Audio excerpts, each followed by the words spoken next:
बहुत पुराने वक्त की बात है, जब जमीन पर बादशाहों का राज हुआ करता था और इंसान अपनी ताकत और हुनर पर आज से ज्यादा नाज किया करता था।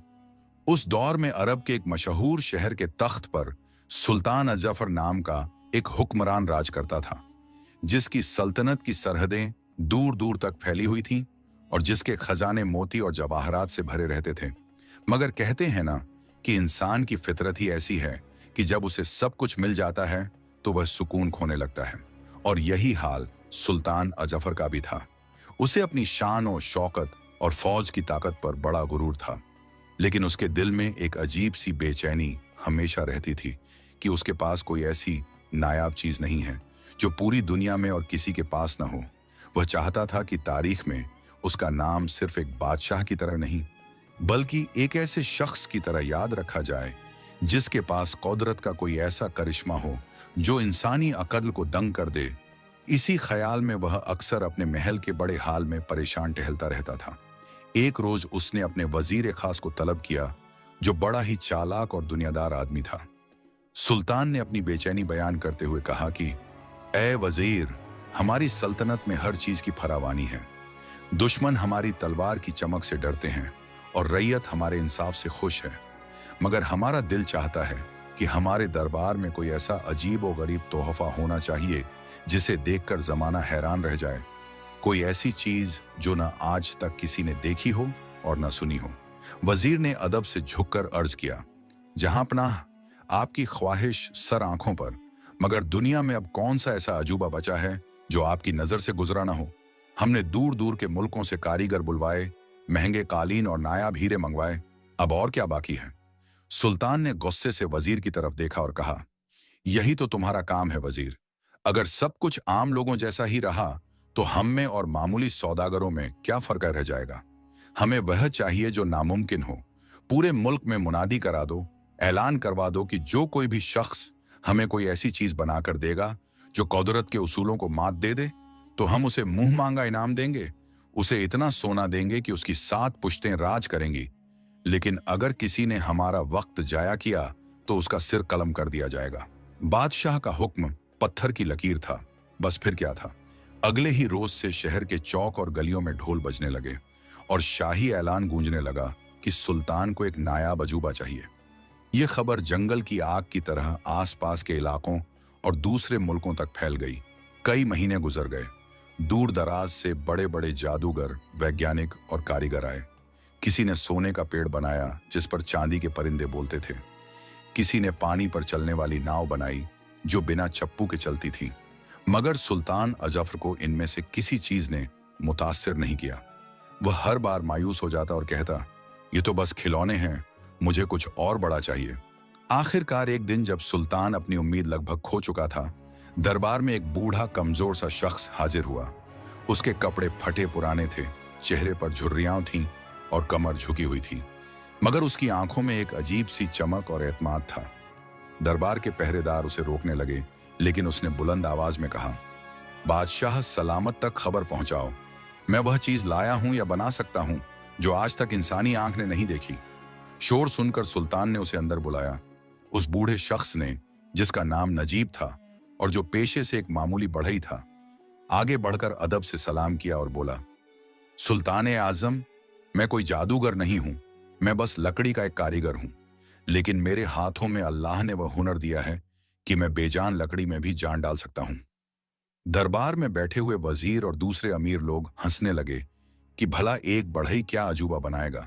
सुल्तान ने भी तंज करते हुए कहा, बूढ़े मियां, तुम्हारे हाथ तो कांप रहे हैं, तुम क्या बनाओगे? हमने बड़े बड़े माहिर लोगों को खाली हाथ लौटाया है। अपनी जान की खैर मनाओ और वापस चले जाओ। नजीब ने बड़ी संजीदगी से जवाब दिया, बादशाह, मैं आपके लिए आबनूस और सागवान की लकड़ी से एक ऐसा घोड़ा बनाऊंगा जो जमीन पर दौड़ेगा नहीं, बल्कि हवा में उड़ेगा।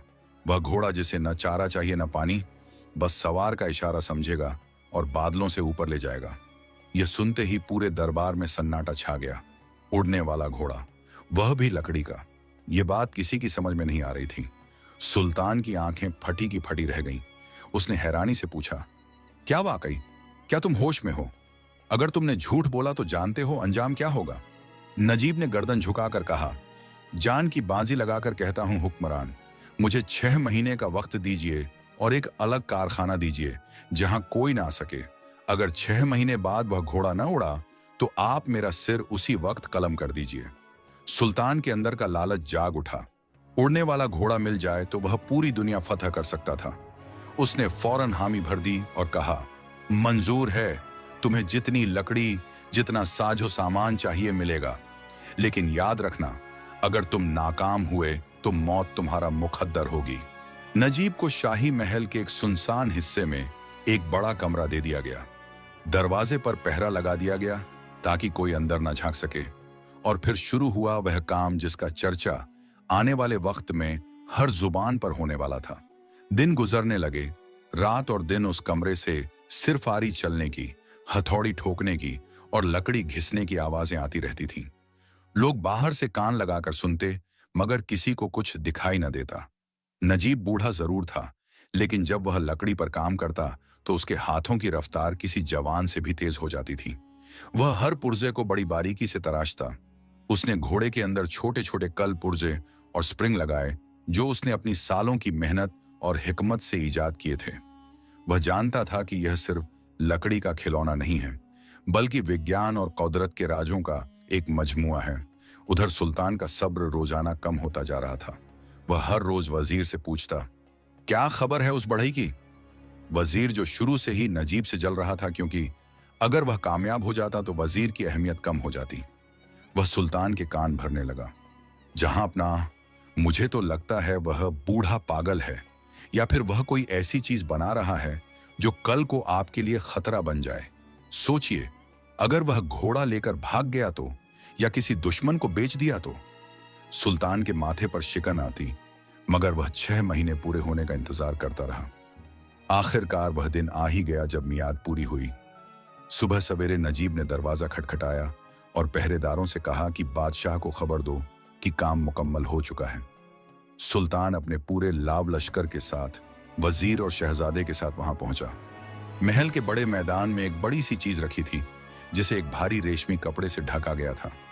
हवा चली तो कपड़ा थोड़ा सा हिला और अंदर से एक काली चमकदार लकड़ी की झलक दिखाई दी।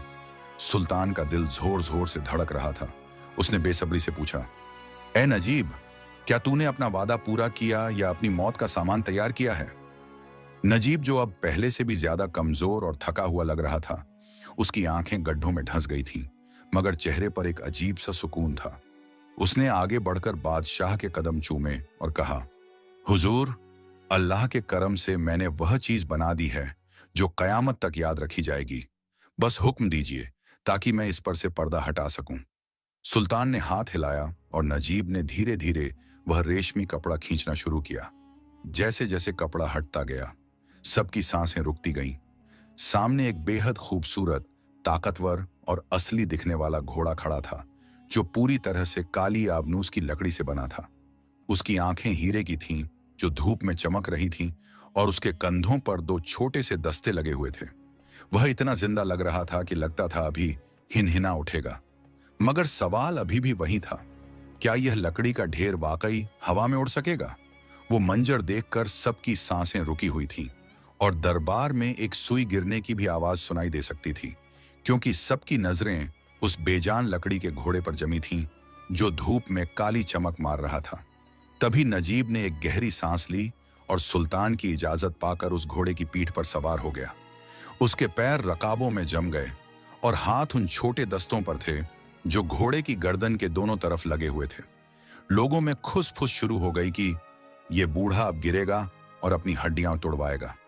लेकिन नजीब ने लोगों की बातों पर ध्यान नहीं दिया और अपनी कांपती हुई उंगलियों से घोड़े के दाहिने कंधे पर लगा एक छोटा सा पेच घुमा दिया। पेच घूमते ही घोड़े के पेट के अंदर से एक ऐसी आवाज आई जैसे हजारों छोटी छोटी घड़ियां एक साथ टिक टिक करने लगी हों। और फिर देखते ही देखते वह भारी भरकम लकड़ी का जानवर जमीन से 1 इंच ऊपर उठा, फिर 2 इंच, और फिर अचानक एक तेज हवा के झोंके के साथ सीधा आसमान की तरफ लपका। नीचे खड़े दरबारियों की चीखें निकल गईं और सुल्तान अजफर तो अपने तख्त से उठ खड़ा हुआ। उसका मुंह खुला का खुला रह गया। नजीब अब जमीन से इतना ऊपर जा चुका था कि नीचे खड़े लोग उसे छींटी बराबर दिखाई दे रहे थे। वह बादलों के बीच घूम रहा था, कभी घोड़े को दाहिने मोड़ता तो कभी बाईं। वह लकड़ी का घोड़ा किसी असली आभी परिंदे की तरह हवा में तैर रहा था। न कोई पंख फड़फड़ाने की आवाज, न धुआं, बस हवा को चीरने की सनसनाती हुई आवाज। नजीब ने ऊपर से नीचे देखा तो उसे पूरा शहर एक नक्शे जैसा लगा। शाही महल, बाग बगीचे, नदियां, सब कुछ उसके कदमों के नीचे था। उसे अपनी जिंदगी में पहली बार वह एहसास हुआ जो सिर्फ परिंदों को होता है, आजादी का एहसास। वह चाहता तो वहीं से दूर उड़ जाता, किसी और मुल्क, किसी और दुनिया में, जहां कोई सुल्तान और कोई हुक्म ना हो। मगर वह एक वादा खिलाफ इंसान नहीं था। उसने वादा किया था और उसे अपना हुनर साबित करना था। करीब आधे घंटे तक हवा में करतब दिखाने के बाद उसने बाएं कंधे का पेच घुमाकर घोड़े का रुख जमीन की तरफ किया। घोड़ा बड़ी नरमी से नीचे उतरने लगा, जैसे एक परिंदा अपने घोंसले में वापस आता है। बिल्कुल वैसे ही वह घोड़ा सुल्तान के कदमों से कुछ दूरी पर आकर जमीन पर टिक गया। नजीब घोड़े से नीचे उतरा। उसका चेहरा पसीने से भीगा हुआ था, मगर आंखों में जीत की चमक थी। पूरे मैदान में मरहबा मरहबा की आवाजें गूंज उठीं। सुल्तान अजफर अपनी खुशी संभाल नहीं पा रहा था। वह दौड़कर नजीब के पास आया और उसके कंधे पर हाथ रखकर बोला, मांग नजीब, आज तू जो मांगेगा वह तुझे मिलेगा। तूने तो वह कर दिखाया जो सुलेमान पैगंबर के बाद शायद ही किसी ने देखा हो। यह घोड़ा मेरी सल्तनत की सबसे बड़ी ताकत बनेगा। बता तुझे क्या चाहिए, सोना, चांदी, जागीर या मेरे बराबर का रुतबा? नजीब ने अदब से सिर झुकाया और बोला, जहां अपना, मैं एक बूढ़ा आदमी हूं, मुझे दौलत का लालच नहीं। बस मेरी बेटी की शादी के लिए कुछ इंतजाम हो जाए और मुझे मेरे हुनर की इज्जत मिले, यही काफी है। सुल्तान ने मुस्कुराते हुए कहा, बस इतना? हम तुझे इससे कहीं ज्यादा देंगे।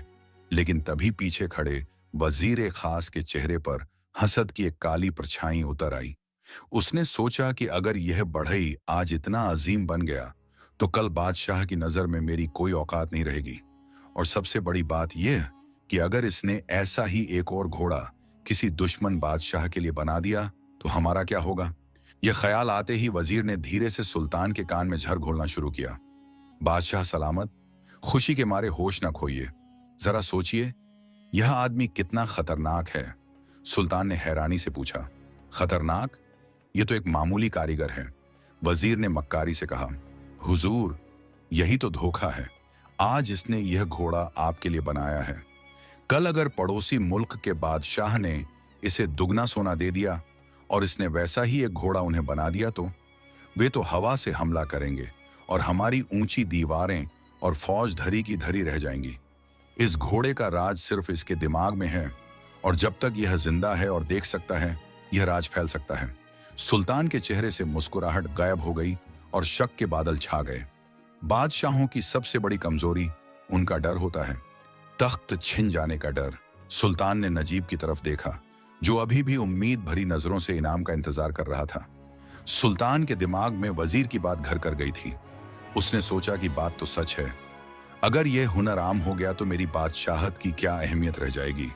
यह नायाब चीज सिर्फ और सिर्फ मेरे पास होनी चाहिए और इसका राज इस बढ़ई के साथ ही खत्म होना चाहिए। एक पल में माहौल बदल गया। जो सुल्तान अभी नजीब की तारीफ कर रहा था, उसकी आंखों में खून उतर आया। उसने पहरेदारों को इशारा किया और गरज कर बोला, गिरफ्तार कर लो इसे। सिपाही फौरन आगे बढ़े और नजीब को दबोच लिया। नजीब चीखा, यह क्या जुल्म है बादशाह? मैंने तो आपका सपना पूरा किया है, यह कैसा इनाम है? सुल्तान ने बेरहमी से कहा, तेरा हुनर ही तेरा जुर्म है नजीब। हम नहीं चाहते कि दुनिया में कोई दूसरा जादुई घोड़ा बने, और यह तभी मुमकिन है जब तेरे हाथ और तेरी आंखें सलामत न रहें। यह सुनकर नजीब का कलेजा कांप गया। वह गिड़गिड़ाया, नहीं हुजूर, मैं कसम खाता हूं, मैं किसी और के लिए काम नहीं करूंगा। मुझ पर रहम कीजिए, मेरी बेटी का क्या होगा? मगर ताकत के नशे में चूर सुल्तान ने एक न सुनी। वजीर की तरफ देखकर उसने एक खौफनाक हुक्म दिया, इसके हाथ मत काटो, क्योंकि हो सकता है कभी इस घोड़े की मरम्मत की जरूरत पड़े, लेकिन इसकी आंखें निकाल लो ताकि यह दोबारा कभी कोई नया नक्शा न बना सके और न ही किसी और को यह हुनर सिखा सके। पूरे मैदान में सन्नाटा छा गया। लोग सहमे हुए थे, मगर किसी में बादशाह के खिलाफ बोलने की हिम्मत नहीं थी। झल्लाद आगे बढ़े और लोहे की गर्म सलाखें लेकर नजीब की तरफ लपके। नजीब की दर्दनाक चीखों ने आसमान हिला दिया। वह शख्स जिसने कुछ देर पहले उसी आसमान की सैर की थी, अब हमेशा के लिए अंधेरे में धकेल दिया गया था। उसकी आंखें छीन ली गईं। खून से लथपथ नजीब को महल के दरवाजे पर फेंक दिया गया, जैसे कोई बेकार कचरा हो। और वह जादुई घोड़ा अब सुल्तान की निजी मिल्कियत बन चुका था। सुल्तान ने वजीर से कहा, इस घोड़े को शाही खजाने के सबसे महफूज कमरे में रखवा दो। आज से सिर्फ मैं और मेरा खानदान इसे देखेगा। मगर कुदरत का खेल देखिए। उसी भीड़ में सुल्तान का इकलौता बेटा, जवान और बहादुर शहजादा कमरान भी खड़ा था। उसने यह सब अपनी आंखों से देखा। उसे अपने बाप की इस बेरहमी पर घिन आ रही थी, लेकिन साथ ही साथ वह घोड़ा उसके दिमाग पर सवार हो गया था। वह सोच रहा था कि कैसी अजीब चीज है जिसके लिए इतना बड़ा जुल्म किया गया। रात हुई तो पूरा महल सो गया, लेकिन नजीब अपने टूटे हुए दिल और बेनूर आंखों के साथ सड़क किनारे तड़प रहा था। उसने आसमान की तरफ मुंह उठाया, जहां अब वह कुछ नहीं देख सकता था, और रोते हुए बद्दुआ दी, ऐ बादशाह, तूने मेरे हुनर की यह कीमत दी है। याद रखना, यही घोड़ा जिसे तूने पाने के लिए मेरी दुनिया अंधेरी की है, एक दिन तेरी सबसे प्यारी चीज को तुझसे दूर ले जाएगा। तेरा गुरूर ही तेरी बर्बादी बनेगा। उधर महल के अंदर खजाने वाले कमरे में घोड़ा रखा हुआ था, बिल्कुल शांत। लेकिन शहजादा कमरान अपनी नींद खो चुका था। उसके दिल में एक कशमकश चल रही थी। एक तरफ बाप का डर और दूसरी तरफ उस जादुई सवारी का नशा। आखिरकार आधी रात के वक्त, जब पहरेदार गाफलत में थे, शहजादा चुपके से अपने कमरे से निकला। उसने चाबी चुराई और उस कमरे की तरफ बढ़ा जहां वह काला घोड़ा उसका इंतजार कर रहा था। दरवाजा खुला तो अंधेरे में घोड़े की हीरे जैसी आंखें चमक उठीं। शहजादा धीरे से आगे बढ़ा। उसने घोड़े की गर्दन पर हाथ फेरा। उसे लगा जैसे घोड़ा उसे बुला रहा है। उसने सोचा, बस एक बार, सिर्फ थोड़ी देर के लिए मैं भी इस पर बैठकर देखूं कि दुनिया ऊपर से कैसी लगती है। यह सोचते ही वह घोड़े पर सवार हो गया। उसे नजीब का वह तरीका याद था जो उसने दिन में देखा था। दाहिने कंधे का पेच घुमाना है। अनजाने में और जोश में आकर शहजादे ने वहीं पेच घुमा दिया, और अगले ही पल छत की खिड़की से गुजरती हुई वह काली बला हवा में बुलंद हो गई। लेकिन मुसीबत यह थी कि शहजादे ने उड़ना तो देख लिया था, मगर उसे यह नहीं पता था कि वापस नीचे कैसे आते हैं, क्योंकि उतरने वाला पेच कौन सा है। यह बात नजीब ने भीड़ में साफ साफ नहीं बताई थी। और अब घोड़ा तेजी से ऊपर और ऊपर जा रहा था, बादलों को चीरते हुए चांद की तरफ। और शहजादा कमरान अब अकेला था, जमीन से हजारों फुट ऊपर, एक ऐसी सवारी पर जिसका नियंत्रण उसके हाथ में नहीं था। शहजादा कमरान हवाओं के दोष पर था, और घोड़ा बिजली की सी तेजी के साथ बादलों को चीरता हुआ बुलंदियों की तरफ भागा जा रहा था। नीचे की दुनिया अंधेरे में डूब चुकी थी, और ऊपर सिर्फ खामोश तारे चमक रहे थे, जो इस बेबस मुसाफिर को हैरत से देख रहे थे। शहजादे के हाथ पांव ठंड से सुन्न होने लगे थे, और खौफ ने उसके दिल को जकड़ लिया था, क्योंकि वह जितनी बार लगाम खींचता, घोड़ा रुकने के बजाय और तेजी से उड़ने लगता। उसे अपनी मौत साफ दिखाई देने लगी, और वह अपने की पर पछताने लगा कि काश उसने अपने वालिद की इजाजत के बगैर यह कदम न उठाया होता। और उस बेचारे अंधे बढ़ई की बद्दुआ का असर अब शुरू हो चुका था। पूरी रात वह इसी इज़्तिराब और परेशानी के आलम में हवा में भटकता रहा। कभी उसे लगता कि वह समंदर के ऊपर है, तो कभी पहाड़ों की चोटियां आए उसे नीचे दिखाई देती। सर्द हवाएं उसके चेहरे को थप्पड़ मार रही थीं, मगर वह हिम्मत नहीं हारा। वह जानता था कि यह घोड़ा कोई मामूली जानवर नहीं, बल्कि इंसानी दिमाग की इजाद की गई एक कल है, और हर कल का कोई न कोई तोड़ जरूर होता है। इसी उम्मीद पर जब सुबह की पहली किरण फूटी और सूरज ने अपनी सुनहरी चादर दुनिया पर बिछाई, तो रोशनी में शहजादे ने गौर से घोड़े के जिस्म को देखना शुरू किया। उसने सोचा कि अगर दाहिने कंधे पर लगे कील से यह ऊपर उठा है, तो जरूर बाएं कंधे या गर्दन के आसपास कोई दूसरा कील होगा जो इसकी रफ्तार कम करेगा या इसे नीचे उतारेगा। उसने लड़खड़ाते हाथों से घोड़े की गर्दन और कान के पास टटोलना शुरू किया। अचानक उसकी उंगली बाएं कान के पीछे छुपे हुए एक बारीक से उभार पर पड़ी, जो बिल्कुल छोटे से दाने जैसा था। या अल्लाह मदद कर, कहकर उसने उस उभार को दबाया और धीरे से घुमा दिया। कुदरत का करिश्मा देखिए कि जैसे ही वह पुर्जा घूमा, घोड़े की उड़ने की आवाज बदल गई और वह जो अब तक तीर की तरह सीधा जा रहा था, अब आहिस्ता आहिस्ता गोलाई में घूमते हुए जमीन की तरफ झुकने लगा। शहजादे की जान में जान आई। उसने देखा कि वह एक ऐसे शहर के ऊपर उड़ रहा है जिसे उसने ख्वाब में भी नहीं देखा था। वह शहर सफेद संगे मरमर की इमारतों से बना था, जिसके बीच में हरे भरे बाग और नहरें बह रही थीं। यह जगह उसके अपने वतन से हजारों मील दूर थी, शायद सना या रोम का कोई इलाका था। शहजादा बड़ी होशियारी से घोड़े को एक आलीशान महल की छत की तरफ ले गया, क्योंकि वह किसी आम सड़क पर उतरकर लोगों का तमाशा नहीं बनना चाहता था। घोड़ा बड़ी नरमी के साथ महल की सबसे ऊंची छत पर उतरा और झटके के साथ रुक गया। शहजादे ने जमीन पर पांव रखा तो उसका सिर चकरा गया, क्योंकि पिछले कई पहर से वह हवा में था और भूख प्यास ने उसे निढाल कर दिया था। उसने घोड़े को छत के एक कोने में छिपे हुए गुंबद के पीछे खड़ा कर दिया, ताकि कोई उसे देख न ले, और खुद दबे पांव सीढ़ियों की तरफ बढ़ा। वह यह जानना चाहता था कि यह किस बादशाह का महल है और क्या यहां उसे पनाह मिल सकती है, या वह किसी दुश्मन के घर में आ गिरा है। महल बिल्कुल खामोश था, क्योंकि अभी सुबह का आगाज ही हुआ था और सब सो रहे थे। शहजादा छत से उतरकर एक गलियारे में पहुंचा, जहां बेहद नफीस पर्दे लटक रहे थे और गुलाब की खुशबू आ रही थी। चलते चलते वह एक बड़े दरवाजे के पास रुका, जो आधा खुला था। उसने अंदर झांका तो दंग रह गया। सामने एक फूलों से सजा हुआ बिस्तर था, जिस पर एक लड़की गहरी नींद में सो रही थी। वह इतनी हसीन थी कि शहजादे को लगा शायद कोई हूर जन्नत से जमीन पर आ गई है। उसके चेहरे का नूर सूरज की किरणों को भी मात दे रहा था। यह उस मुल्क की शहजादी थी जिसका नाम शम्स उन निसा था। शहजादा कमरान, जो खुद भी बेहद खूबसूरत जवान था, उस नजारे को देखकर अपनी सुध बुध खो बैठा। वह वहीं दरवाजे पर खड़ा उसे तकता रहा, लेकिन तभी शहजादी के पास सोई हुई एक बांदी की आंख खुल गई। उसने जब एक अजनबी मर्द को शाही कमरे के दरवाजे पर देखा तो वह चीख पड़ी, चोर चोर, पहरेदारों दौड़ो। इस शोर से शहजादी भी हड़बड़ाकर उठ गई और अपने सामने उस अजनबी को देखकर घबरा गई। शहजादा कमरान ने फौरन अपने हाथ उठा दिए और बड़े अदब से बोला, डरिए मत मोहतरमा, मैं कोई चोर या दुश्मन नहीं हूं।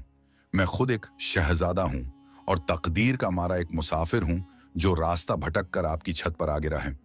शहजादी ने गौर से देखा तो उसे महसूस हुआ कि इस शख्स के कपड़े शाही हैं और इसके चेहरे पर चोरों वाली मक्कारी नहीं, बल्कि शराफत है। उसने बांदी को खामोश रहने का इशारा किया और पूछा, ए अजनबी, यह महल जमीन से इतना ऊंचा है और यहां परिंदों के सिवा कोई नहीं आ सकता। तुम यहां कैसे आए? क्या तुम कोई जादूगर हो?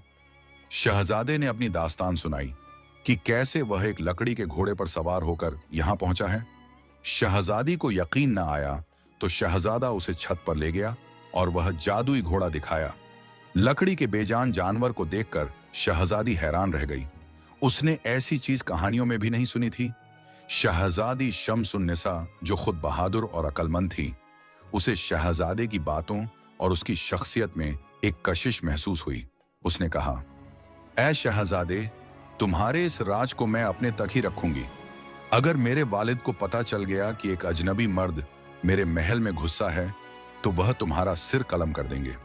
इसलिए बेहतर है कि तुम दिन भर यहां छिपे रहो और रात होते ही यहां से निकल जाना। उधर दूसरी तरफ सुल्तान अजफर के महल में कोहराम मचा हुआ था। जब सुबह बादशाह की आंख खुली और उसने खजाने का कमरा खाली पाया और पहरेदारों ने बताया कि शहजादा गायब है, तो सुल्तान पागलों की तरह चीखने लगा। उसे अपनी दौलत या घोड़े का गम नहीं था, बल्कि अपने जवान बेटे की फिक्र खाए जा रही थी। उसे फौरन वह अंधा बढ़ई नजीब याद आया। सुल्तान ने हुक्म दिया, जाओ उस बढ़ई को ढूंढ कर लाओ, वही बता सकता है कि मेरा बेटा कहां गया होगा। सिपाही नजीब को घसीटते हुए दरबार में लाए। नजीब की आंखों की जगह अब सिर्फ जख्म थे और वह दर्द से कराह रहा था। सुल्तान उसके कदमों में गिर गया और बोला, ए नजीब, मुझे माफ कर दे। मैंने लालच में आकर तुझ पर जुल्म किया। मेरा बेटा उस घोड़े पर सवार होकर उड़ गया है। बता, वह वापस कैसे आएगा? उसे रोकने का तरीका क्या है?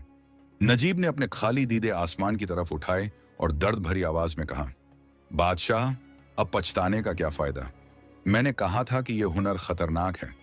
उस घोड़े की लगाम अब हवाओं के हाथ में है अगर शहजादे ने सही वक्त पर उतारने की कील नहीं ढूंढी तो वह भूख और प्यास से आसमान में ही दम तोड़ देगा। यह मेरी बद्दुआ है जो रंग ला रही है। तूने मेरी आंखें ली, अब खुदा तुझसे तेरा बेटा ले रहा है। सुल्तान यह सुनकर जमीन पर बैठ गया और झारो कतार रोने लगा। पूरी सल्तनत में मातम छा गया। लेकिन किस्मत देखिए कि वहां दूर देश में शहजादा कमरान शहजादी शम्स-उन-निसा की बातों में ऐसा खोया कि उसे वक्त का होश ही न रहा। वे दोनों दिन भर छत पर छिपे बातें करते रहे। शहजादी ने उसे खाना खिलाया और शहजादे ने उसे अपने मुल्क के किस्से सुनाए। शाम होते होते दोनों के दिलों में मोहब्बत का बीज पड़ चुका था। लेकिन मुसीबत अभी टली नहीं थी, क्योंकि शहजादी के बाप, जो उस मुल्क का सुल्तान था, उसके जासूस हर जगह फैले हुए थे। शाम को जब अंधेरा हुआ तो एक पहरेदार ने छत पर कुछ अजीब साया देखा और शक होने पर वह चोरी छिपे ऊपर चढ़ गया। वहां उसने देखा कि शहजादी एक गैर मर्द के साथ बैठी है और पास में एक अजीब सी काली शय रखी है। वह फौरन भागा और सीधा बादशाह के पास पहुंचा और खबर दी। जहां पनाह, गजब हो गया। शहजादी के महल की छत पर एक अजनबी आदमी है और उसके साथ कोई काला सा जानवर भी है। यह सुनते ही वहां के सुल्तान का खून खौल उठा। वह अपनी नंगी तलवार लेकर फौज के साथ शहजादी के महल की तरफ दौड़ा। शोर सुनकर शहजादी घबरा गई और बोली, कमरान, मेरे वालिद आ रहे हैं, वह तुम्हें जिंदा नहीं छोड़ेंगे।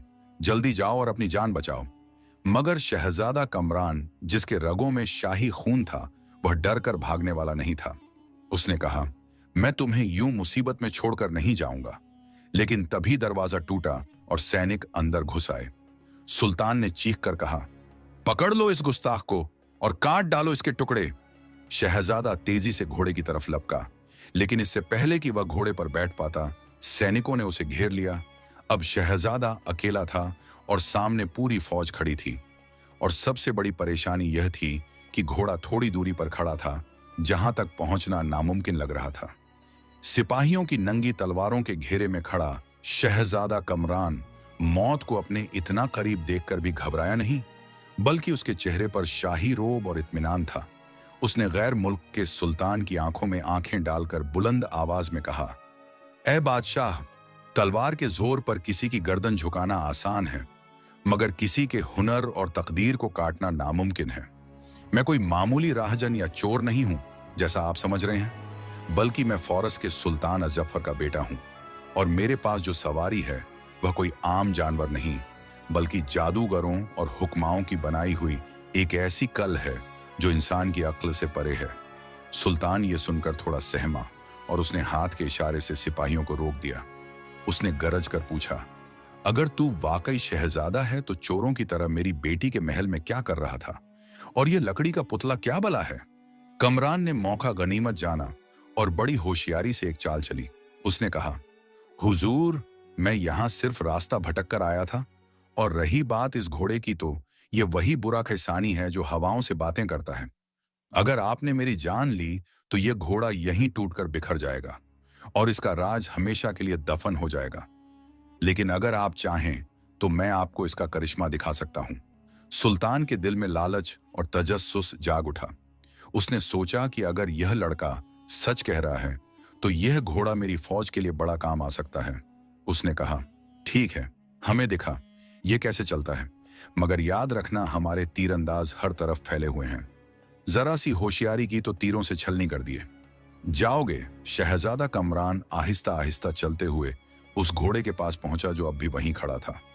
उसने घोड़े की गर्दन पर हाथ फेरा और बड़े ही सुकून से उस पर सवार हो गया। शहजादी शम्स-उन-निसा दरवाजे की ओट से ये सब देख रही थी और उसका दिल धक धक कर रहा था कि अब क्या होगा। कमरान ने लगाम हाथ में ली और सुल्तान की तरफ देखकर मुस्कुराया। उसने कहा, देखिए बादशाह सलामत, कुदरत का तमाशा। और इससे पहले कि कोई कुछ समझ पाता, उसने दाहिने कंधे का वही मखसूस पेच घुमा दिया। एक तेज सनसनाहट हुई और घोड़ा जमीन से सीधा आसमान की तरफ ऐसे उछला जैसे कमान से तीर निकला हो। सिपाहियों ने तीर चलाए, मगर जब तक तीर वहां पहुंचते शहजादा बादलों की गोद में जा चुका था। वह ऊपर से शहर का चक्कर लगाने लगा और सुल्तान नीचे हाथ मलता रह गया। शहजादे ने महल के ऊपर से गुजरते हुए शहजादी को एक नजर देखा और हाथ हिलाकर इशारा किया कि मैं वापस आऊंगा, और फिर घोड़े का रुख अपने वतन की तरफ मोड़ दिया। सफर वापसी का भी लंबा था, मगर अब शहजादे को घोड़े को काबू करने का हुनर आ गया था। वह जानता था कि कौन सा पुर्जा रफ्तार बढ़ाता है और कौन सा नीचे उतारता है। दोपहर होते होते वह अपने शहर के ऊपर पहुंच गया। नीचे सुल्तान अजफर अपने बेटे के गम में निढाल बैठा था। जब उसने आसमान से वह काली शय उतरते देखी तो उसकी आंखों में चमक आ गई। लोग चीखने लगे, शहजादा वापस आ गया, शहजादा वापस आ गया। घोड़ा सीधा शाही मैदान में उतरा और कमरान ने जमीन पर कदम रखा। बाप और बेटा गले मिले और दोनों की आंखों से खुशी के आंसू बहने लगे। सुल्तान अजफर ने खुदा का शुक्र अदा किया और कहा, बेटा, मुझे लगा था मैंने तुझे हमेशा के लिए खो दिया। उस मनहूस बढ़ई की बदुआ मुझे ले डूबी थी। कमरान ने जब सुना कि उसके वालिद अब भी उस कारीगर को बुरा भला कह रहे हैं जिसने यह नायाब तोहफा बनाया था, तो उसे दुख हुआ, मगर उस वक्त वह खामोश रहा। जश्न मनाया गया, पूरे शहर में चिरागा हुआ, लेकिन कमरान का जिस्म वहां था और रूह उस अजनबी शहर की शहजादी के पास अटकी हुई थी। उसे न खाने में स्वाद आता, न महफिलों में चैन मिलता। उसकी आंखों में बस शम्सुन्निसा का चेहरा घूमता रहता। आखिरकार तीसरे रोज उससे रहा न गया। उसने सोचा कि एक सच्चा आशिक अपनी माशूका को दुश्मनों के बीच कैसे छोड़ सकता है। रात के अंधेरे में जब सब सो रहे थे, कमरान ने फिर उसी घोड़े का सहारा लिया। वह चुपके से सवार हुआ और हवाओं को चीरता हुआ दोबारा उसी शहर की तरफ रवाना हो गया। क्योंकि अब वह रास्तों और हवा के बहाव से वाकिफ हो चुका था, इसलिए यह सफर उसने जल्दी तय कर लिया। जब वह वहां पहुंचा तो रात का पिछला पहर था। वह सीधा शहजादी के महल की छत पर उतरा। शहजादी, जो उसके इंतजार में गमगीन बैठी थी, घोड़े की आवाज सुनकर दौड़ी चली आई। दोनों की खुशी का कोई ठिकाना न रहा। कमरान ने कहा, मेरी जान, जल्दी करो, हमें सूरज निकलने से पहले यहां से निकलना होगा। अपने ज़वरात और जरूरी सामान ले लो। शहजादी ने बिना कोई सवाल किए वैसा ही किया और वह कमरान के पीछे घोड़े पर बैठ गई। उसने कमरान की कमर को जोर से पकड़ लिया और घोड़ा फिर से फजा में बुलंद हो गया। इस बार घोड़े पर 2 दिलों का बोझ था, मगर वह जादुई जानवर पूरी ताकत से उड़ता रहा। सुबह होते होते वे लोग फॉरेस्ट की सरहद में दाखिल हो गए। जब वे अपने शहर के करीब पहुंचे तो कमरान के दिमाग में एक ख्याल आया। उसने सोचा, अगर मैं शहजादी को सीधा महल ले गया तो धूल मिट्टी में सने हुए हम दोनों की हालत देखकर लोग बातें बनाएंगे और शाही अदब के खिलाफ होगा। बेहतर यह है कि मैं इन्हें शहर के बाहर वाले अपने निजी बाग में उतार दूं और खुद जाकर शाही पालकी और लश्कर लेकर आऊं, ताकि शहजादी का इस्तकबाल शान और शौकत से हो। यह सोचकर उसने घोड़ा शहर के बाहर एक घने और खूबसूरत बाग में उतार दिया। वहां एक आरामगाह बनी हुई थी। कमरान ने शहजादी को वहां बिठाया और कहा, ऐ मेरी मल्लिका, तुम यहां आराम करो और इस घोड़े की हिफाजत करना। मैं अभी महल जाता हूं और अपने वालिद और पूरी फौज के साथ तुम्हारे इस्तकबाल के लिए आता हूं, ताकि दुनिया देखे कि सुल्तान अजफर की बहू कैसे आ रही है। शहजादी ने कहा, मुझे यहां अकेले डर लगेगा। मगर कमरान ने उसे तसल्ली दी और कहा, यह मेरी सल्तनत है, यहां परिंदा भी पर नहीं मार सकता और यह घोड़ा तुम्हारे पास है। यह कहकर शहजादा कमरान पैदल ही शहर की तरफ रवाना हो गया, जो वहां से कुछ ही मील दूर था, मगर तकदीर को कुछ और ही मंजूर था। उस बाग के पीछे वीराने में वही अंधा बढ़ई नजीब अपनी जिंदगी के आखिरी दिन काट रहा था। सुल्तान ने उसे महल से निकाल दिया था और वह भीख मांगकर गुजारा करता था। वह वहीं किसी पेड़ के नीचे भूखा प्यासा पड़ा था कि अचानक उसके कानों में एक जानी पहचानी आवाज आई। लकड़ी के घोड़े के अंदर लगी उन छोटी कलों की टिक टिक, जो अभी ठंडी नहीं हुई थी। अंधा होने के बावजूद उसके कान बेहद तेज थे। वह आवाज सुनते ही चौंक उठा। यह तो वही आवाज है, मेरा बनाया हुआ घोड़ा यहां है। वह लड़खड़ाता हुआ डंडे के सहारे उस आवाज की तरफ बढ़ा। शहजादी ने जब एक मैले कुचैले बूढ़े को आते देखा तो उसने समझा कोई फकीर है, लेकिन नजीब सीधे घोड़े के पास पहुंचा और अपने कांपते हाथों से उसे टटोला। जैसे ही उसने अपनी बनाई हुई लकड़ी को छुआ, उसके मुर्दा चेहरे पर एक खौफनाक मुस्कुराहट आ गई। उसने पहचान लिया कि यह वही उसका शाहकार है जिसके बदले उसे अंधा किया गया था। उसने मन ही मन सोचा, आहा, आज किस्मत ने मेरा बदला मेरे हाथ में दे दिया है। उसने महल की तरफ मुंह करके दिल ही दिल में कहा, सुल्तान, तूने मेरी आंखें ली थी, आज मैं तेरा सबसे बड़ा खजाना लेकर गायब हो जाऊंगा। नजीब ने महसूस किया कि पास में कोई और भी है। उसने सूंघ कर अंदाजा लगाया कि यह खुशबू किसी आम औरत की नहीं, बल्कि किसी शहजादी की है। नजीब ने मक्कारी से काम लिया और घोड़े पर हाथ फेरते हुए टटोला कि वह कील कहाँ है, क्योंकि वह उसका बनाने वाला था। उसे चलाने के लिए आंखों की जरूरत नहीं थी। शहजादी ने पूछा, कौन हो तुम बड़े मियाँ? नजीब ने कोई जवाब नहीं दिया और फुर्ती से घोड़े पर चढ़ गया। शहजादी कुछ समझ पाती उससे पहले ही नजीब ने उसे खींचकर जबरदस्ती घोड़े पर अपने आगे बिठा लिया। शहजादी चीखी, छोड़ो मुझे, कौन हो तुम? लेकिन नजीब ने दाएं कंधे की कील घुमा दी थी और अगले ही लम्हे जब शहजादा कमरान शाही जुलूस लेकर बाग के दरवाजे पर पहुंचा तो उसने सिर्फ आसमान में एक काला धब्बा दूर जाते हुए देखा और फजा में शहजादी की चीखें गूंज रही थीं। वह भागकर उस जगह पहुंचा जहां घोड़ा खड़ा था। वहां अब कुछ नहीं था सिवाय धूल के। कमरान जमीन पर गिर गया और सिर पीटने लगा, क्योंकि जिस घोड़े को पाने के लिए उसके बाप ने एक हुनरमंद की जिंदगी बर्बाद की थी, आज वही हुनरमंद उस घोड़े और शहजादे की मोहब्बत को लेकर हमेशा के लिए गायब हो चुका था। उसने कहा, जब तक मैं शम्सुन्निसा को ढूंढ नहीं लेता और उस घोड़े को वापस नहीं लाता, मेरे लिए यह तख्त व ताज हराम है। सुल्तान ने उसे रोकने की बहुत कोशिश की, वजीरों ने मिन्नतें की, मगर कमरान का इरादा पत्थर की तरह मजबूत था। वह उसी वक्त शहर से निकल पड़ा। न उसके पास कोई फौज थी, न कोई सवारी, बस दिल में मोहब्बत की आग और दिमाग में एक जुनून था। उधर आसमान की बुलंदियों में अंधा नजीब घोड़े की पीठ पर बैठा खिलखिलाकर हंस रहा था। उसे दिखाई तो कुछ नहीं दे रहा था, मगर हवा के दबाव से वह अंदाजा लगा रहा था कि वह बहुत ऊंचा और तेज उड़ रहा है। शहजादी शम्सुन्निसा उसके पीछे बैठी खौफ से कांप रही थी। उसने कई बार नजीब को धक्का देने की कोशिश की, मगर उस बूढ़े के हाथ लोहे की तरह सख्त थे और उसने शहजादी की कलाई को बुरी तरह जकड़ रखा था। नजीब ने कहा, ए लड़की, शोर मचाना बंद कर। अब हम वहां जा रहे हैं जहां तेरा शहजादा तो क्या उसका साया भी नहीं पहुंच सकता। अब तू मेरी आंखें बनेगी और मैं तेरा मालिक। घोड़ा घंटों तक उड़ता रहा, यहां तक कि समंदर और पहाड़ पीछे छूट गए। नजीब को भूख और प्यास सताने लगी और उसे डर था कि अगर वह ज्यादा देर हवा में रहा तो ठंड से मर जाएगा। उसने अंदाजे से उतारने वाली कील घुमा दी। घोड़ा तेजी से नीचे की तरफ आया। किस्मत से वे लोग एक ऐसे मुल्क में पहुंचे जो हरियाली और नहरों से भरा था। यह संजर का मुल्क था, जहां का बादशाह बड़ा शौकीन मिजाज था। घोड़ा शहर के बाहर एक घने जंगल के किनारे उतरा। नजीब ने फौरन जेब से एक रस्सी निकाली और घोड़े को एक पेड़ से बांध दिया ताकि वह उड़ न सके। हालांकि घोड़ा बेजान था, मगर नजीब कोई खतरा मोल नहीं लेना चाहता था। शहजादी ने भागने की कोशिश की, लेकिन नजीब ने अपनी तलवार निकाल ली और धमकाया, अगर तूने भागने की कोशिश की या किसी को बताया कि मैं कौन हूं तो मैं तेरी गर्दन उड़ा दूंगा और फिर खुद भी मर जाऊंगा। मजबूरन शहजादी को खामोश रहना पड़ा। सुबह होते ही गांव के लोग लकड़ी काटने जंगल आए तो उन्होंने यह अजीब मंजर देखा। एक हसीन औरत, एक भयानक शक्ल का अंधा बूढ़ा और एक काला चमकदार घोड़ा जो लकड़ी का बना था मगर जिंदा लगता था। लोग हैरत से उनके गिर्द जमा हो गए। नजीब ने मक्कारी से काम लिया। वह जोर जोर से रोने का नाटक करने लगा और बोला, ऐ लोगों, मुझ पर रहम करो। मैं एक पहुंचा हुआ बुजुर्ग हूं और यह औरत मेरी बीवी है। इस पर जिन्हों का साया है, इसीलिए यह अजीब हरकतें करती है और शोर मचाती है।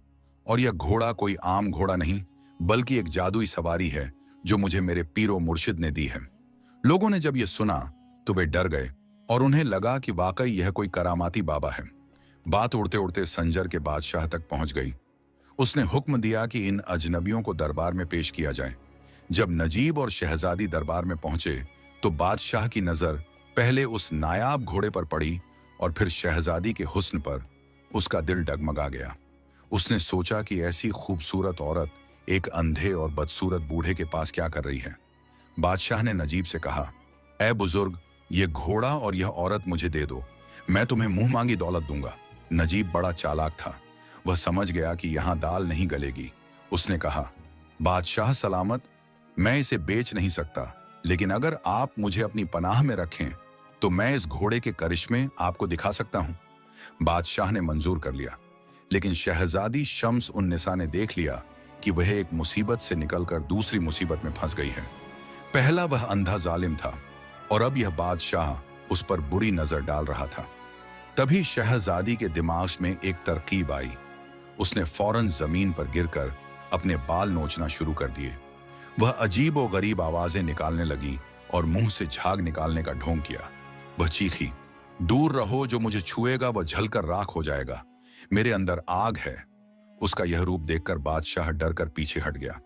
नजीब ने मौका संभाला और कहा, देखा हुजूर, मैंने कहा था ना, इस पर साया है। जब तक इसका इलाज नहीं होता इसके करीब जाना मौत को दावत देना है। बादशाह ने डर के मारे शहजादी को महल के एक अलग हिस्से में कैद कर दिया और ऐलान करवा दिया कि जो कोई हकीम इस लड़की का इलाज करेगा उसे मालामाल कर दिया जाएगा। लेकिन असल में शहजादी बिल्कुल ठीक थी। यह सिर्फ खुद को उस बादशाह से बचाने का एक बहाना था। वह हर वक्त अपने कमरे में चीखती चिल्लाती रहती ताकि कोई उसके पास आने की हिम्मत न करे। उधर शहजादा कमरान कई महीनों तक शहर दर शहर खाक छानता रहा। उसके कपड़े फट चुके थे, पैरों में छाले पड़ गए थे और चेहरा धूप से झुलस गया था। मगर उसने हार नहीं मानी। वह हर जगह बस एक ही सवाल पूछता, क्या किसी ने उड़ने वाला लकड़ी का घोड़ा देखा है? लोग उसे पागल समझकर हंस देते। सफर करते करते वह आखिरकार संजर के मुल्क में पहुंचा। वह एक सराय में बैठा रूखी सूखी रोटी खा रहा था कि पास बैठे कुछ सौदागरों की बातें उसके कान में पड़ी। एक सौदागर कह रहा था, भाई, हमारे बादशाह के पास एक ऐसी चीज है जो दुनिया में कहीं नहीं, एक लकड़ी का घोड़ा। और सुना है उसके साथ एक पागल औरत भी आई है जो बेहद हसीन है मगर किसी को अपने पास नहीं आने देती। यह सुनते ही कमरान के कान खड़े हो गए। उसका दिल जोर से धड़कने लगा। उसने सौदागर से पूछा, भाईजान, यह कब की बात है और वह औरत कैसी दिखती है? सौदागर ने बताया कि कुछ महीने पहले एक अंधा आदमी उन्हें लेकर आया था। कमरान समझ गया कि उसकी मंजिल यही है। उसने खुदा का शुक्र अदा किया, लेकिन अब सबसे बड़ी मुश्किल यह थी कि महल में दाखिल कैसे हुआ जाए, जहां परिंदा भी पर नहीं मार सकता था और जहां बादशाह का सख्त पहरा था। कमरान ने वहीं बैठे बैठे एक मंसूबा बनाया। उसने अपने बचे कुचे पैसों से एक हकीम का लिबास खरीदा। एक लंबा चोगा, सिर पर अमामा और हाथ में तस्बीह। उसने अपनी दाढ़ी रंग ली ताकि कोई उसे पहचान न सके और खुद को एक बड़ा रूहानी इलाज करने वाला मशहूर कर दिया। वह शहर के बीच जाकर बैठ गया और लोगों को दवा दारू देने लगा। धीरे धीरे उसकी शोहरत महल तक पहुंच गई कि एक परदेसी हकीम आया है जिसके पास हर मर्ज का इलाज है। संजर के बादशाह ने जब यह सुना तो उसे उम्मीद की एक किरण नजर आई। उसने सोचा, शायद यह हकीम उस पागल लड़की को ठीक कर दे ताकि वह उससे शादी कर सके। बादशाह ने कमरान को महल में बुलवाया। कमरान जब दरबार में दाखिल हुआ तो उसने देखा कि नजीब वहीं एक कोने में बैठा है। कमरान का खून खौल उठा, मगर उसने बड़े सब्र से काम लिया और अपनी आवाज बदलकर बादशाह से कहा, सुना है आपके पास कोई लाइलाज मरीज है? बादशाह ने कहा, हाँ हकीम साहब, एक लड़की है जो खुद को जिन्हों के कब्जे में बताती है। अगर आपने उसे ठीक कर दिया तो आप जो मांगेंगे मिलेगा। कमरान ने कहा, मुझे पहले उस मरीज को देखना होगा, लेकिन मेरी शर्त यह है कि मैं अकेले में इलाज करता हूं, क्योंकि रूहानी ताकतें भीड़ में काम नहीं करती। बादशाह ने इजाजत दे दी।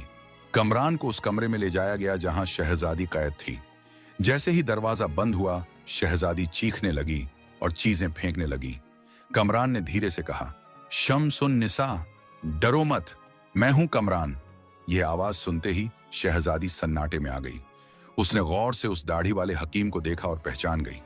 वह दौड़कर उससे लिपट गई और रोने लगी। कमरान ने उसके आंसू पोंछे और कहा, हमें अभी खुशी मनाने का वक्त नहीं है। दुश्मन बहुत ताकतवर है और हम उसके कब्जे में हैं। हमें यहां से निकलने के लिए एक बहुत बड़ा खेल खेलना होगा। शहजादी ने पूछा, हम क्या करेंगे? वह घोड़ा तो बादशाह ने खजाने में बंद कर रखा है और चाबी नजीब के पास रहती है। कमरान ने मुस्कुराकर कहा, तुम फिक्र मत करो, बस वैसा ही करना जैसा मैं कहूं।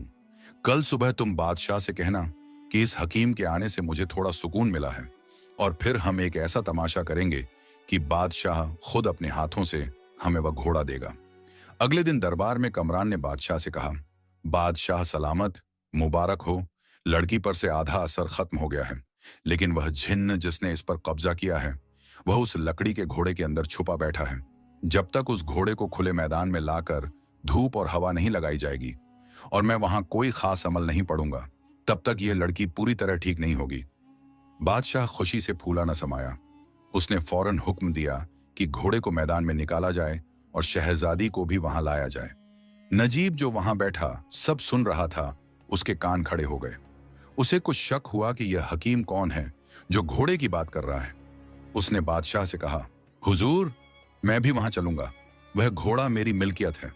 कमरान ने सोचा, चलो अच्छा है, सारे दुश्मन एक जगह जमा हो जाएंगे तो हिसाब बराबर करने में आसानी होगी। मैदान में हजारों लोग जमा हो गए तमाशा देखने के लिए। घोड़े को बीच में रखा गया, शहजादी को सज धज कर लाया गया, मगर वह अब भी थोड़ा लड़खड़ाने का नाटक कर रही थी। कमरान ने घोड़े के चारों तरफ घेरा बनाया और अजीब सी आवाजें निकालकर मंत्र पढ़ने का ढोंग करने लगा। उसने धूनी जलाई ताकि धुआं फैल जाए और लोगों को साफ दिखाई न दे। धुएं की आड़ में कमरान ने तेजी से घोड़े की जांच की। शुक्र है घोड़ा बिल्कुल सही सलामत था। उसने शहजादी को इशारा किया। शहजादी मदहोशी का नाटक करते हुए घोड़े के पास आई और कमरान की मदद से उस पर सवार हो गई। लोगों को लगा यह इलाज का कोई हिस्सा है। बादशाह और नजीब सब गौर से देख रहे थे। तभी कमरान ने चिल्लाकर कहा, ए बादशाह, अब वह घड़ी आ गई है जब जिन्न निकल भागेगा। अपनी फौज को कहो कि कोई अपनी जगह से न हिले, वरना जिन्न उन्हें खा जाएगा। यह सुनकर सिपाही डर के मारे पीछे हट गए। बस यही वह लम्हा था जिसका कमरान को इंतजार था। उसने छलांग लगाई और शहजादी के आगे घोड़े पर बैठ गया। इससे पहले कि धुआं छोड़ता और लोग कुछ समझते, कमरान ने वह रफ्तार बढ़ाने वाली कील घुमा दी।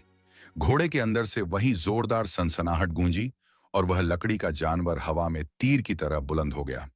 नजीब ने जब वह आवाज सुनी तो वह चीख पड़ा, धोखा, धोखा, पकड़ो इन्हें, ये कोई हकीम नहीं, वही शहजादा है। बादशाह भी गुस्से से पागल हो गया। उसने अपने तीरंदाजों को हुक्म दिया, गिरा दो इन्हें। तीरों की बारिश हुई, मगर घोड़ा तब तक उनकी पहुंच से बहुत दूर जा चुका था।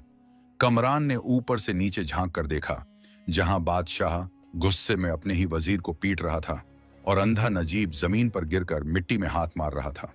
उसका बदला पूरा हो चुका था, मगर उसकी लालच ने उसे फिर से सड़क पर ला खड़ा किया था।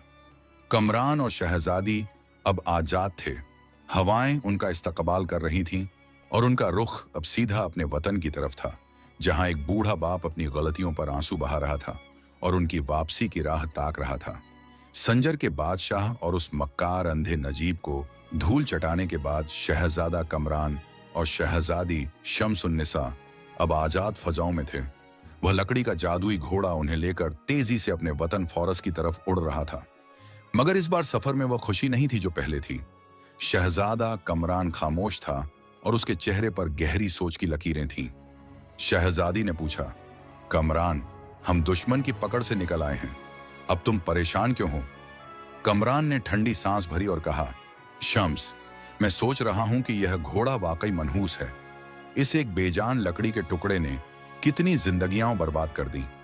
पहले इसने नजीब की आंखें ली, फिर मेरे बाप को जालिम बनाया, फिर हमें दर बदर किया और आज फिर उसी लालच ने संजर के बादशाह को पागल कर दिया था।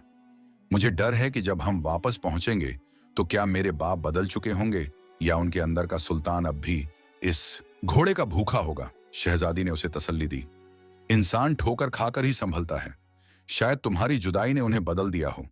खैर, सफर कटता रहा और शाम होते होते उन्हें अपना शहर दिखाई देने लगा। कमरान ने घोड़े को सीधा शाही महल के मैदान में उतारने के बजाय शहर की छतों के ऊपर से गुजरते हुए महल की सबसे ऊंची मीनार के पास उतारा, ताकि वह चुपके से हालात का जायजा ले सके। महल का मंजर बदल चुका था। जो दरबार पहले शान और शौकत से भरा रहता था, वहां अब उदासी और वीरानी थी। सुल्तान अजफर अपने बेटे के गम में बीमार पड़ चुका था और बिस्तर से लगा हुआ था। हुकूमत के कामकाज वही वजीर संभाल रहा था जिसने नजीब के खिलाफ भड़काया था। जब कमरान और शहजादी महल में दाखिल हुए तो नौकर चाकर उन्हें देखकर हैरान रह गए। खबर बिजली की तरह फैली और सुल्तान के कमरे तक पहुंची। मुबारक हो हुजूर, शहजादा वापस आ गया है। सुल्तान अजफर, जो कमजोरी से उठ भी नहीं पा रहा था, बेटे का नाम सुनते ही उसके जिस्म में जैसे नई जान आ गई। वह लड़खड़ाता हुआ दरवाजे की तरफ भागा। सामने कमरान खड़ा था, फटे पुराने हकीम के कपड़ों में, मगर उसका चेहरा दमक रहा था। बाप और बेटा गले मिले। सुल्तान फूट फूट कर रोने लगा। मेरे बच्चे, मैंने सोचा था मैं मरने से पहले तेरा चेहरा नहीं देख पाऊंगा। मुझे माफ कर दे। वह घोड़ा, वह हुनर सब झूठा था। असली दौलत तो तू है, कमरान का दिल भर आया और उसे लगा कि शायद अब सब ठीक हो गया है। लेकिन इंसान की फितरत बड़ी अजीब होती है। वह मुसीबत में तौबा करता है, मगर राहत मिलते ही पुरानी आदतों पर लौट आता है। अगले 2 दिन तक तो महल में जश्न मनाया गया। शहजादी शम्स उन निसा की खातिरदारी हुई और शादी की तैयारियां शुरू हो गईं। तीसरे रोज जब सुल्तान की तबीयत संभली तो वह अपने वजीर के साथ बैठा था। वजीर ने धीरे से बात छेड़ी। जहां पनाह, खुदा का शुक्र है शहजादा आ गया, लेकिन सुना है वह जादुई घोड़ा भी वापस आ गया है। मैंने नौकरों से सुना है कि शहजादा उसे किसी गुप्त जगह पर छुपा कर रखे हुए हैं। ये सुनते ही सुल्तान की आंखों में वही पुरानी चमक लौट आई। वही लालच जो कुछ दिन पहले आंसुओं में धुल गया था फिर से जाग उठा। उसने सोचा, अगर वह घोड़ा मेरे पास आ जाए तो मैं दुनिया का सबसे ताकतवर बादशाह बन जाऊंगा। और अब तो नजीब भी नहीं रहा जो उसका राज किसी को बताए। अब तो वह सिर्फ मेरा है। शाम को सुल्तान ने कमरान को बुलाया। कमरान अदब से हाजिर हुआ। सुल्तान ने इधर उधर की बातें करने के बाद मुद्दे की बात कही। बेटा, वह घोड़ा कहाँ है? उसे हमारे खजाने में वापस रखवा दो। वह सल्तनत की अमानत है। कमरान अपने बाप की नजरों को पहचान गया और उसे वही भूख दिखाई दी जिसने नजीब की आंखें निकाली थीं। उसने संजीदगी से कहा, अब्बा हुजूर, वह घोड़ा अब कभी खजाने में नहीं जाएगा। मैं उसे नष्ट करने वाला हूं। वह शैतानी चीज है। उसने हर जगह सिर्फ तबाही मचाई है। सुल्तान का चेहरा गुस्से से लाल हो गया। होश में हो कमरान, वह कोई आम लकड़ी नहीं। वह ताकत है और ताकत को फेंका नहीं जाता, उसे काबू में किया जाता है। मैं हुक्म देता हूं कि वह घोड़ा दरबार में पेश किया जाए। कमरान ने पहली बार अपने बाप की आंखों में आंखें डालकर इनकार किया। नहीं अब्बा, मैं आपको दोबारा जालिम नहीं बनने दूंगा। मैं उस घोड़े को जला दूंगा ताकि फिर कोई और नजीब अंधा ना हो और कोई और बेटा अपने बाप से दूर ना हो। माहौल तनाव से भर गया। सुल्तान ने गुस्से में कहा, तू मेरा बेटा है, लेकिन पहले मैं तेरा बादशाह हूं। अगर तूने मेरी हुक्म उदूली की तो अंजाम बुरा होगा। कमरान बिना कुछ बोले वहां से चला गया, मगर उसने फैसला कर लिया था। रात के अंधेरे में वजीर ने फिर सुल्तान के कान भरे। देखा बादशाह सलामत, शहजादा अभी से आपकी बात नहीं मान रहा। वह घोड़ा लेकर फिर भाग जाएगा या हो सकता है उसी घोड़े की मदद से आपका तख्त पलट दे। आखिर अब वह जवान है और उसके पास उड़ने वाली सवारी है। शौक और शक ने सुल्तान को फिर से अंधा कर दिया। उसने रात में ही हुक्म दिया कि जिस कमरे में कमरान और शहजादी ठहरे हैं उसके बाहर पहरा लगा दिया जाए और सुबह होते ही जबरदस्ती वह घोड़ा छीन लिया जाए। कमरान को इस साजिश की खबर नहीं थी। वह अपने कमरे में शहजादी से कह रहा था, शम्स, हमें आज रात ही फैसला करना होगा। यह घोड़ा मेरे बाप और मेरे बीच दीवार बन गया है। तभी दरवाजे पर दस्तक हुई। कमरान ने दरवाजा खोला तो देखा कि उसके अपने ही वालिद के सिपाही नंगी तलवारें लिए खड़े हैं। उनके सरदार ने कहा, शहजादे, बादशाह का हुक्म है कि घोड़े की चाबी और उसका पता हमें बता दें, वरना आपको नजरबंद कर दिया जाएगा। कमरान हैरान रह गया। उसने नहीं सोचा था कि लालच खून के रिश्ते को इतना कमजोर कर देगा। उसने शहजादी की तरफ देखा और इशारा किया। दोनों समझ गए कि अब बातों का वक्त खत्म हो चुका है। कमरान ने कहा, ठीक है, मैं सुबह घोड़ा दे दूंगा। लेकिन सिपाही होशियार थे। उन्होंने कहा, नहीं, अभी इसी वक्त। हालात बिगड़ रहे थे और कमरान के पास कोई हथियार भी नहीं था। क्या वह अपने बाप के सिपाहियों पर हाथ उठाता या उस मनहूस घोड़े को दे देता जो आगे चलकर और खून खराबा करता? कमरान और शहजादी शम्सुन्निसा उस बंद कमरे में मौत और अपनों की गद्दारी के बीच घिरे हुए थे। दरवाजे पर सिपाहियों की दस्तक तेज होती जा रही थी और वे कह रहे थे, शहजादे, दरवाजा खोलिए, वरना हमें तोड़ने का हुक्म है। कमरान ने शहजादी की तरफ देखा, जिसकी आंखों में खौफ था। उसने धीमी आवाज में कहा, शम्स, आज फैसला करने की घड़ी आ गई है। अगर मैंने यह घोड़ा उन्हें दे दिया तो मेरे वालिद का लालच पूरी दुनिया को जला देगा, और अगर नहीं दिया तो हमारी जान जाएगी। शहजादी ने बड़ी बहादुरी से जवाब दिया, कमरान, जान तो वैसे भी आनी जानी है, मगर यह शैतानी लकड़ी अब किसी और घर को बर्बाद नहीं करनी चाहिए। कमरान के दिमाग में एक बिजली सी कौंधी। उस कमरे की खिड़की सीधा शाही बाग की तरफ खुलती थी जहां वह घोड़ा छुपाया गया था। कमरान ने फौरन कमरे में रखा हुआ तेल का चिरागा उठाया और खिड़की से नीचे छलांग लगा दी। शहजादी ने भी बिना सोचे उसके पीछे छलांग लगा दी। नीचे घनी झाड़ियां थीं जिन्होंने उन्हें चोट लगने से बचा लिया, लेकिन सिपाहियों ने उन्हें कूदते हुए देख लिया और शोर मचा दिया। पकड़ो पकड़ो, शहजादा भाग रहा है।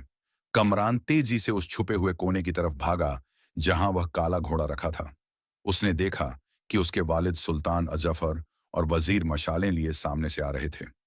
सुल्तान ने जब कमरान को घोड़े के पास देखा तो वह चीखा, रुक जा नालायक, खबरदार अगर उस घोड़े को हाथ लगाया, वह मेरा है। कमरान घोड़े के पास पहुंचकर रुक गया। उसके एक हाथ में जलता हुआ चिराग था और दूसरा हाथ घोड़े की गर्दन पर रखा हुआ था। पूरे बाग में सन्नाटा छा गया। चारों तरफ सिपाही थे। सामने लालच में अंधा बाप था और बीच में वह लकड़ी का जानवर।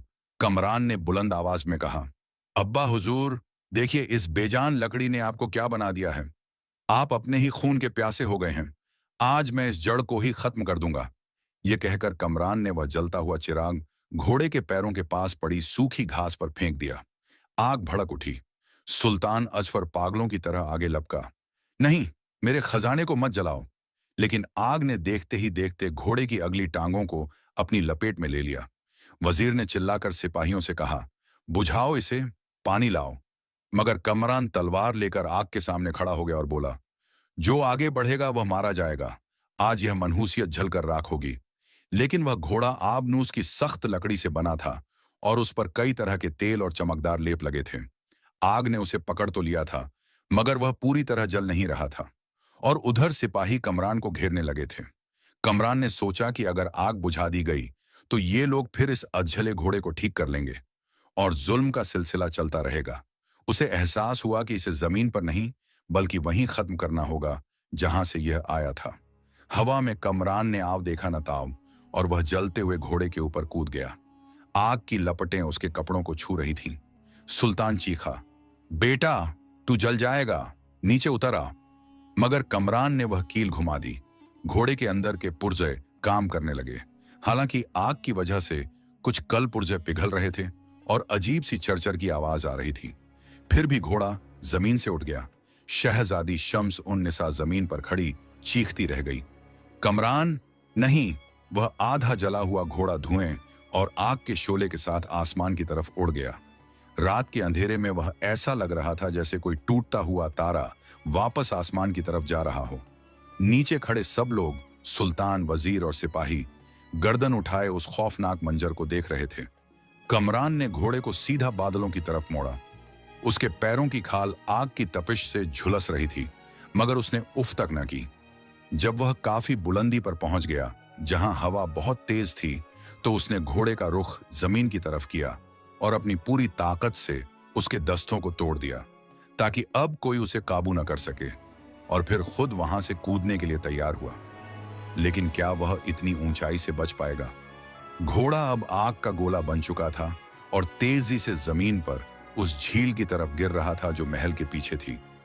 कमरान ने अल्लाह का नाम लिया और घोड़े से अलग होकर पानी की तरफ छलांग लगा दी। एक तरफ वह जलता हुआ घोड़ा धमाके के साथ जमीन से टकराया और दूसरी तरफ कमरान झील के गहरे पानी में समा गया।